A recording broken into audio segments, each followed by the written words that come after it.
వైఎస్ఆర్సీపీ హయాంలో రాయలసీమ లిఫ్ట్ ప్రాజెక్టును వైఎస్ జగన్మోహన్ రెడ్డి 90% పూర్తి చేశారని ఆ party state coordinator Sajjala Ramakrishna Reddy తెలిపారు.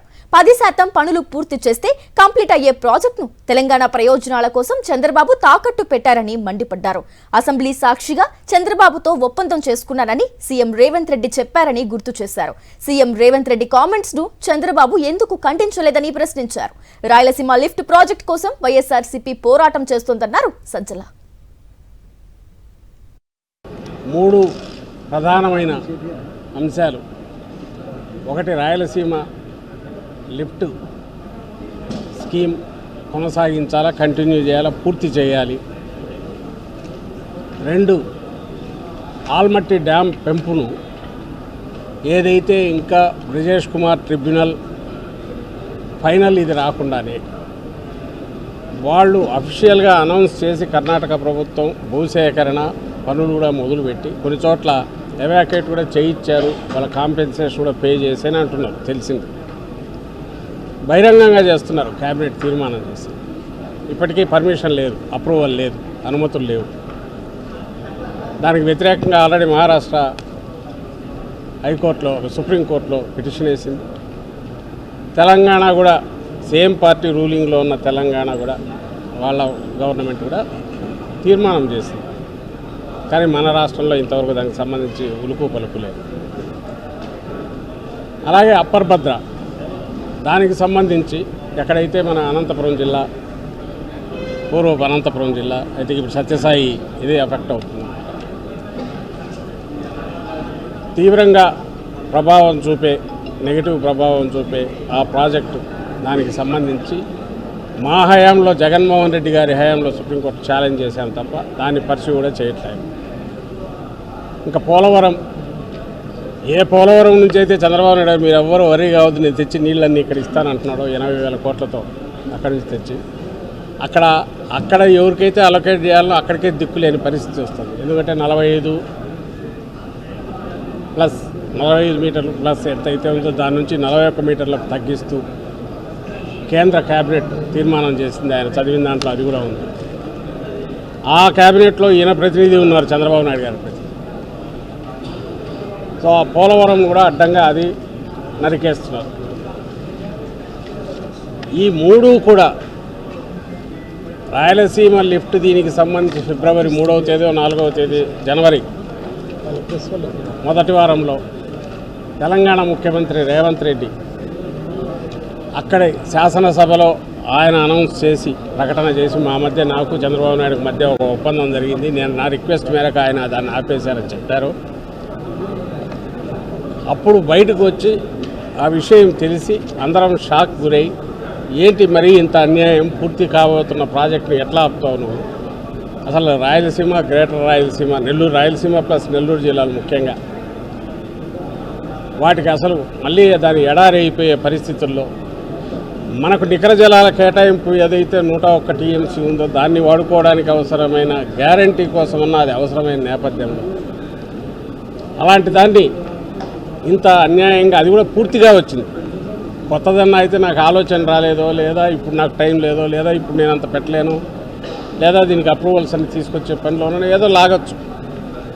జగన్మోహన్ రెడ్డి గారు సుమారుగా 90% పూర్తి చేసిన దాన్ని నువ్వు దాన్ని కూడా బయటకు తెలియకుండా, గుట్టు చప్పుడు కాకుండా పక్క స్టేట్ సీఎంతో ఒక ఒప్పందంలో మరి నువ్వు ఎందుకు, ఏం తాకట్టు పెట్టావు, ఏం చేసావో తెలియదు, దాన్ని ఆపేశారని ఆయన చెప్తే కనీసం ఖండించలేదు, ఎలాంటి స్టేట్మెంట్ చేయలేదు.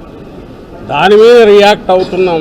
మనకు అప్పటికే అన్ఫోల్డ్ అవుతున్న కొత్తవి, ఆల్మట్టిది అప్పటికే ఇంకో పక్క ఇది అవుతుంది, పోలవరంది మీకు తెలుసు, మన ఎంపీ ఇదే కడప ఎంపీ అవినాష్ రెడ్డి గారు పార్లమెంట్లో కూడా దాని గురించి ప్రసంగించారు. అన్ని ప్రాంతాలకు ఒకేసారి ఈ 3 ఏళ్లలోనే నేను ఇంకా మళ్ళీ కోలుకోలేని దెబ్బ కొట్టాలని చంద్రబాబు నాయుడు గారు ఒక కృతనిశ్చయంతో ఆయన ప్రాముఖ్యతలేవో అవి చూసుకుంటూ వీటిని మొత్తం కట్టగట్టి పక్కన పడేశారేమో అని అనిపించే రకంగా, షాకింగ్గా అందరికీ అనిపించింది. అందుకే ఆ రోజు జగన్మోహన్ రెడ్డి గారు ఇది తెలియగానే ఇంత ప్రాణాధారం ఇంత ముఖ్యమైనది ఇలాంటి దాన్ని ఎట్లా ఇది కాకపోవడం, ప్రజల్లో కూడా అవేర్నెస్ కావాలి. దీని గురించి పార్టీ పరంగా మిగిలిన వాళ్ళు కలుపుకొని కార్యాచరణ మొదలు పెట్టండి అన్న ఏదైతే ఆలోచన మొదలైందో, దాని తర్వాత ఇవి కూడా అంతే కీలకమైన ఇష్యూ. రాయలసీమ లిఫ్ట్ కోసం మనం ఇక్కడ కొట్లాడితే లేదా దీన్ని సాధించుకున్న ఆల్మట్టి అక్కడ పర్మిషన్ లేకుండా అది ఎత్తు పెంచితే ఇది నిష్ప్రయోజనం. మనకే కాదు, తెలంగాణ నోట్ల మట్టే పక్కన వాళ్ళు ఎన్ని చోట్ల బొక్కలు పెట్టుకొని ఏం చేసుకునే నీళ్ళు రావు. మనం లిఫ్ట్ పెట్టుకొని ఏం గాలి తప్ప ఏం రాదు దాంట్లో. అక్కడ చెన్నైకి నీళ్లు పోవు, నెల్లూరుకి అసలు ఏది రాదు. అండ్ అక్కడేమో అది పనులు జరిగిపోతున్నాయి. ఇటు పక్క పోలవరం నిజంగా కూడా మన స్కీమ్లో జగన్మోహన్ రెడ్డి గారి ఆలోచనలో, అంతకుముందు రాజశేఖర రెడ్డి గారి హయాంలో కూడా కుడికాలం ఏదైతే తీసుకొస్తామో అక్కడి నుంచి తీసి ఇక్కడికి వీలైనన్ని ఫ్యూచర్ దీంట్లో నదుల అనుసంధానంలో దాన్ని కూడా పార్ట్ చేయాలనేది అందరికీ ఉంది. But that is a part of grand scheme, పెద్ద దాంట్లో ఫ్యూచర్లో రాబోయేది.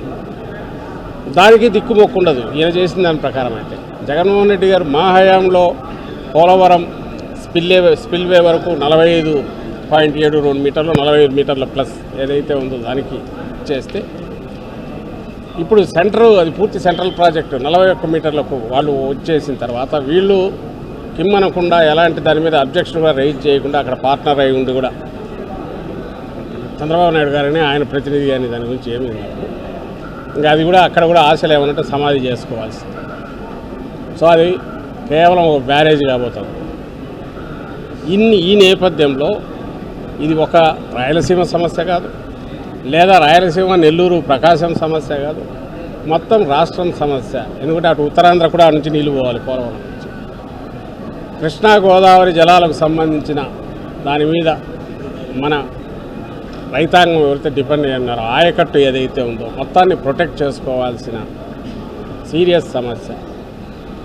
దీన్ని అడ్రస్ చేయను అనేది చెప్పకనే చంద్రబాబు నాయుడు గారు చెప్పారు. ఈ ఇష్యూని అడ్రస్ చేయను, రిజాల్వ్ చేసే ప్రయత్నం చేయను, నేను కూటమిలో పార్ట్నర్ అయినా సరే దీన్ని అడ్డుకునే ప్రయత్నం చేయను, నా హయాంలోనే వీటిని ఎలాగైనా ఆ స్టేట్స్ ఎవరు అనుకున్నారో వాళ్ళు పూర్తి చేసుకోవడానికి వాళ్ళకు బ్లాంక్ చెక్ ఇస్తాను అనేది చెప్పకనే చెప్తున్న నేపథ్యంలో రాష్ట్రంలో ప్రతి రైతు దీని గురించి ఆలోచించాలి, ప్రతి ఇంట్లో దీని గురించి చర్చ జరగాలి.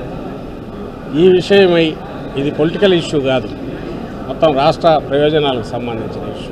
ఇది ఎవరికి వ్యతిరేకంగా చేస్తున్నది కాదు, మన హక్కులు మనం ప్రొటెక్ట్ చేసుకోవడానికి చేస్తున్న పోరాటం. దీంట్లో ప్రతి ఒక్కరూ చేయగలపాలి. అండ్ అందరూ కలిపి ప్రతి ఒక్కరూ తెలుగుదేశం పార్టీ నాయకులను, ఆ పార్టీ శాసనసభ్యులను, ఆ పార్టీ పార్లమెంట్ సభ్యులను, మంత్రులను, సాక్షాత్తు ముఖ్యమంత్రి చంద్రబాబు నాయుడు గారు, అలాగే ఆ పార్టీ ఆ కూటమిలో సభ్యులైన జనసేన నాయకులను, బీజేపీ నాయకులను ఎక్కడికెక్కడ నిలదీయకపోతే చంద్రబాబు నాయుడు గారికి ముక్తాడు వేయలేము. ఆయన కనీసం అబ్జెక్షన్ లెటర్ కూడా రాయించలేదు. ఒకటి, రాయలసీమ లిఫ్ట్కు సంబంధించిన పనులు ఇమ్మీడియట్ మొదలు పెట్టాలి. పక్క స్టేట్ చేస్తున్న అన్యాయంగా అక్రమంగా అడ్డగోలుగా చేస్తున్న పనులను కొట్టడానికి న్యాయపరంగా, అలాగే ఎన్డీఏలో పార్ట్నర్గా కేంద్రం మీద ఒత్తిడి తీసుకొచ్చైనా సరే వాటిని ఆపించే ప్రయత్నం చేయాలి. అలాగే తను భాగస్వామిగా ఉన్న కేంద్రం మీద అది ఆయన బాధ్యత, ఆయన పార్ట్నర్గా ఉన్నందుకు అడిషనల్గా తీసుకురావాల్సింది గురించి ఉన్నది కట్ చేస్తున్నాడు. మా హయాంలో, జగన్మోహన్ రెడ్డి గారి హయాంలో మేము పార్ట్నర్ కాకపోయినా అప్పుడు 45 మీటర్లకు మేము తెచ్చుకొస్తే ఈయన 41 మీటర్లకు ఈయన కుదించే రకంగా ఈయన దానికి తోడ్పడడం అంటే ఎవరికి ఉపయోగపడుతున్నారు, ఎవరి పక్షాన పనిచేస్తున్నారు, ఈయన ప్రాముఖ్యతలు ఏంటివి, ఈ లక్షల కోట్ల అప్పులు తెచ్చి ఎక్కడ పోస్తారు, ఏం చేయాలనుకుంటున్నారు. ఏమంటే పోలవరం నుంచి 80,000 కోట్లు నేను కాంట్రాక్ట్ తీసుకుంది అంటే 80,000 కోట్లు అంటే 10,000 కోట్లు కమిషన్ ఏదైనా వస్తుందని చూస్తున్నారు. అవి తెలియట్లా. కానీ ఒక గ్రాండ్ ప్లాన్ ఏదైతే అమలు కాదో, అమలయ్యేటి వాటిని పూర్తి కావచ్చిన వాటిని అది పూర్తి చేయాలని ఆలోచన లేకుండా వాటిని పక్కకు తోసి ఏదైతే ఫ్యూచర్లో ఎప్పుడో ఒక డ్రీమ్ లాగా ఉండేదో ఇప్పుడు ఇంపాసిబుల్ టాస్క్, అసలు ఆలోచించడానికి కుదరందో వాటి గురించి పెద్ద మాటలు మాట్లాడతారు. వీలైతే ఆవేదన తీసుకొస్తే అది శాంక్షన్ చేసి కట్టుకోకపో అంటే ముందు 80,000 కోట్లకు ఫస్ట్ ఒక 8,000 కోట్లు 10,000 కోట్ల మొబిలైజేషన్ అడ్వాన్స్ తీసేసుకుంటే ఆ తర్వాత సంగతి తర్వాత చూసుకోవచ్చనే ఆలోచనలో ఉన్నాడో తెలియదు. కానీ దీపం ఉండగానే ఇల్లు చక్కదిద్దుకు పెట్టుకోవాలనే ఆలోచనలో ఉన్నాడేమో తెలియదు, కానీ అసలైన సమస్యను మాత్రం అడ్రస్ చేయట్లా. మరి వదలాలన్నా మనం అట్లే మీడియాకు చెప్తున్నాం, ఇతర రాజకీయ పార్టీలు ఎవరన్నా ఉన్నవి ఇంకా 2, 3 ఏమైనా ఉంటే వాళ్ళైనా, ఎందుకంటే మేజర్ పార్టీలన్నీ ఒకటి, major opposition YSR Congress party. అలాగే జగన్మోహన్ రెడ్డి గారు మా పార్టీ నాయకుడు, మా అధ్యక్షులు, మాజీ ముఖ్యమంత్రి, ఆయన మొదలుపెట్టిన ప్రాజెక్ట్ రాయలసీమ లిఫ్ట్, దాన్ని నిలబెట్టుకోవడం, అలాగే రాష్ట్ర ప్రయోజనాల కోసం పోలవరం ఆయన పూర్తి చేశారు. అలాగే దానికి సంబంధించిన రావాల్సిన నిధులన్నీ రాబట్టుకున్నారు. అంతకుముందు తక్కువ ఆయన ఒప్పుకుంటే చంద్రబాబు నాయుడు గత గవర్నమెంట్లో అప్పటికైనా దాంట్లో దాంట్లో పార్ట్నర్, ఎన్డీఏలో పార్ట్నర్గా ఉన్నప్పుడే దాన్ని కుదించడానికి ఒప్పుకుంటే పాత రేట్ల ప్రకారం దాన్ని మళ్ళీ పెంచి కొత్త రేట్ల ప్రకారం తీసుకొచ్చే ప్రయత్నం చేసి సక్సెస్ఫుల్గా దాన్ని పూర్తి కూడా చేశారు జగన్మోహన్ ముఖ్యమంత్రి గారు. ఇప్పుడు ప్రజలు ఇది కూడా ఆలోచించాలి, రైతులు ఆలోచించాలి. చంద్రబాబు నాయుడు గారు కొట్టబోయే దెబ్బ ఎంత దెబ్బ, అలాగే జగన్మోహన్ రెడ్డి గారు ప్రతిక్షణం ఏ రకంగా ఆలోచించారు రాష్ట్రం గురించి, రైతుల ప్రయోజనాల గురించి, ప్రజా ప్రయోజనాల గురించి, ప్రతి ఎకరానికి నీళ్ళు ఎలా ఇవ్వాలని ఆలోచించారు. పెట్టిన ప్రతి రూపాయికి ఏ రకంగా ప్రాజెక్టు పూర్తి చేయడము, దాని నుంచి ఏం ఆశించామో ఆ ఫలితాలన్నీ రాబట్టడం ఎట్లా ఆలోచించారు. ఈయనేమో ప్రాజెక్టుకు ఏదంటే ఎక్కువ ఖర్చు ఎట్లా పెట్టి ఏ రకంగా ఖర్చు పెంచి దాంట్లో నుంచి పక్కకు డైవర్ట్ చేయాలనేది, లేదా పక్క స్టేట్స్ ఏదైనా చేసుకుంటుంటే మరి వాళ్ళ దగ్గర ఏం ప్రయోజనాలు వస్తున్నారో, ఎందుకు మౌనం పాటిస్తున్నారో, మొహమాటం ఏందో కూడా మనకు అర్థం కావట్లేదు.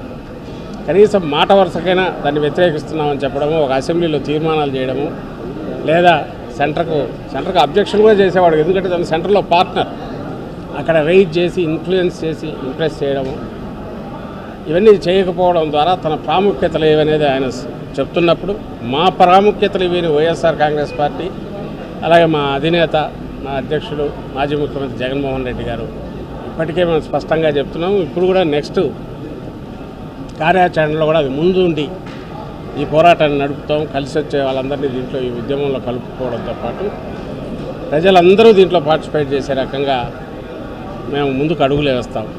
ఆ దిశగా ఈరోజు మొత్తం ఈ పాత 6 జిల్లాలు, ఏదైతే రాయలసీమ 4 జిల్లాలు, నెల్లూరు, ప్రకాశం జిల్లాలు ఉన్నాయో అక్కడి అధ్యక్షులు, అలాగే అసెంబ్లీ కోఆర్డినేటర్లు, ఎమ్మెల్యేలు, మాజీ శాసనసభ్యులు, మాజీ పార్లమెంట్ సభ్యులు, పార్టీ కీలక నాయకులు అందరితో ఈరోజు ఇక్కడ కలిశాము. ఈరోజు కలిసిన దాంట్లో మొన్న ఎలాగైతే నందికొట్కూరు పోతిరెడ్డిపాడు దగ్గర ఫిబ్రవరి 5వ తేదీ ఫస్ట్ ఒక అందరం కలిసి పెద్ద ఎత్తున అక్కడ ఒక అవేర్నెస్ క్రియేట్ చేయడానికి వీలుగా ఆ రోజు శంఖం పూరించాము. దాని తర్వాత నెక్స్ట్ కార్యాచరణ చర్చించడానికి ఇక్కడ అందరం సమావేశమైన దాంట్లో ప్రధానంగా అనుకున్నది ఈ అవేర్నెస్ పెంచడానికి, ఎన్లైటన్ చేయడము, అలాగే పబ్లిక్ నుంచి కూడా సీరియస్గా వాళ్ళ ఇన్వాల్వ్మెంట్ పెంచడము, కలిసి వచ్చే పార్టీలు, రాజకీయ పార్టీలను దీంట్లో కలుపుకోవడం, కలిసి వచ్చే పార్టీలను, ప్రజా సంఘాలను, ఇరిగేషన్ మీద, అగ్రికల్చర్ మీద మమకారం ఉండి దానికోసం పోరాడుతున్న మొదటి నుంచి ఉద్యమిస్తున్న నాయకులను, సంఘాలను, వీటన్నిటిని కూడా భాగస్వాములను చేసుకుంటూ తద్వారా దాని నుంచి మళ్ళీ ప్రతి గ్రామంలో, ప్రతి ఇంట్లో చర్చ జరిగి వాళ్ళు కూడా దీని అవేర్నెస్ పెంచి, అవగాహన పెంచి, ప్రతి ఒక్కరూ నేను ఇంతకుముందు అన్నట్టు ఈ కూటమి ప్రభుత్వాన్ని, దానికి నేతృత్వం వహిస్తున్న చంద్రబాబు గారిని, మీరు చేస్తున్న తప్పు ఇమ్మీడియట్ దీనికి తక్షణం కరెక్ట్ చేసుకొని ఈ తీర్మానాల్లో ఏవైతే చెప్పామో వాటిని గురించి ఒత్తిడి తీసుకొచ్చే రకంగా ఆ ప్రాసెస్లో అవసరమైతే తెలుగుదేశం పార్టీ నాయకులకు ముందు అప్పీల్ చేయడము, అలాగే కూటమి నాయకులందరికీ అప్పీల్ చేయడము, అక్కడికి వాళ్ళు దానికి కన్విన్స్ కాకుండానో, లేకుంటే వాళ్ళ ప్రయోజనాల కోసమో, లేదా వాళ్ళకున్న దీనివల్ల దూరంగా జరుగుతుంటే వాళ్ళ మీద ఒత్తిడి తీసుకురావడం, ఇవన్నీ కూడా ఈ కార్యక్రమంలో భాగమవుతాయి. ఇందులో కలిసి వచ్చే ఫోర్సెస్ కలుపుకోవడంతో పాటు కళాశాలలు కానీ, యూనివర్సిటీలు కానీ అక్కడ కూడా యువతను కూడా కలుపుకోవడం, వాళ్ళలో చర్చ జరపడం, ఇవన్నీ కూడా భవిష్యత్తు కార్యాచరణలో భాగంగా ఉంటాయి. మీరు కూడా ఫాలో అయ్యారు. వీటికన్నిటికీ ఒక రూపం ఇచ్చే కార్యక్రమం నెక్స్ట్ మళ్ళీ వచ్చే వారంలోనూ, వచ్చే వారం 10 రోజుల్లో ముఖ్యమైన నాయకులు అందరం కూర్చొని మళ్ళీ చర్చించో అధ్యక్షుడి ముందు ప్రపోజల్ పెట్టి ఆయన ఇది తీసుకొని ఆయన కూడా భవిష్యత్తులో జగన్మోహన్ రెడ్డి గారు కూడా దీని విషయమై వస్తారు. కొంత ఒక మూమెంట్ కొంత ముందుకు సాగాక. కానీ ఒక్కటి మేము చెప్పదలుచుకున్నది అయితే ఇది పొలిటికల్ ఇష్యూ కాదు. అందుకే మేము మిగిలిన వాటి గురించి చంద్రబాబు నాయుడు గారు దించి మేము వచ్చి చేస్తామని అట్లా ఆయనతోనే చేయించే దిశగా అడుగులు వేద్దాం. దీనికి అందరూ నడుము కడదాం. ఈ విషయంలో మీడియా సహకారం కూడా కోరుతున్నాం. ఎందుకంటే ఇది రాయలసీమ ఇష్యూ ఒకటి కాదు, రాష్ట్రం మొత్తానికి సంబంధించిన ఇష్యూ. అలాంటివన్నీ కలిపి మేము ముందుకు తీసుకొస్తున్నాం. భవిష్యత్తులో ఇక్కడ నుంచి మిగిలిన ప్రాంతాల్లో కూడా సమావేశాలు జరిపి రైతు నాయకులను వాళ్ళను కలుపుకొని అక్కడ కూడా ఇలాగే సమావేశాలు జరిపి వీలైతే దీనికి సంబంధించి ఏదైనా జేఏసీ లాంటిది కూడా ఫామ్ చేసేవిగా ఆలోచిద్దాం. వీటన్నిటికీ మీడియా నుంచి కూడా సూచనలు అడుగుతున్నాం. మీరు కూడా మీ సహకారం పూర్తి ఇవ్వాల్సిందిగా కోరుతూ ఈ పూర్తి మాట విని వాళ్ళ మెడలు ఈ ప్రభుత్వం మెడలో ఉంచేంత వరకు ఈ ఉద్యమం ఆగదు, ఈ ప్రజా ఉద్యమం ఆగదని చెప్తూ మీకు చెప్తూ సెలవు తీసుకుంటాం. Thank you.